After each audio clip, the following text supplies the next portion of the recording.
ibabawi nila sa akin. Di ba? Pakainin nila ako, alagaan nila ako. Kasi bakit? Kaya kung kinukontek ko ako eh. O sige, nasan yung pera? Huwag niyo ko alagaan, nasan yung pera? Di ba? Ganun lang, ayun po muna.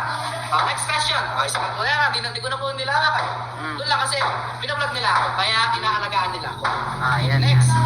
Maganda po yung buhay ko doon. Given, maganda yung buhay. Nakikita niyo po ba yung pangit?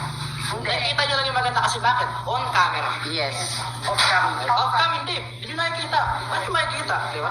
Bakit? May nakita ba kayong vlogger na siraan yung sarili nila? Wala, syempre. Sino yung vlogger na maninira sa sarili nila? Hindi lang vlogger. Kahit sinong tao, hindi niya sisirain yung sarili niya. Maninira na sa sarili niya. Vlogger ka, tapos papakita mo sa sarili mo. Pakilala ko tumaba, tapos biglang suot. Hindi ganun. Given na po yung maganda yung maganda yung buhay ko doon. Pero tanong natin yung mga disiplina. Disiplina po agad to. Disiplina, sinampal ako. Ayaw na po magsalita, pero gusto, pinipilit na po. Just to Napipilitan clear ako up. eh. Yeah, just to clear. Sinampal po ako. Tapos alam niyo po yung pakpak ng kawayan, yung pinatusok po sa mga halaman. Naku, pinalo po sa akin yun. Ang sakit nun. Pagkasabay po, sinampal po muna ako, bago po ako pinalo. What's the reason? Simple lang po. Hindi po ako nakapagsabi na wala na pong tingdang. Ha? Yun lang po, yun lang.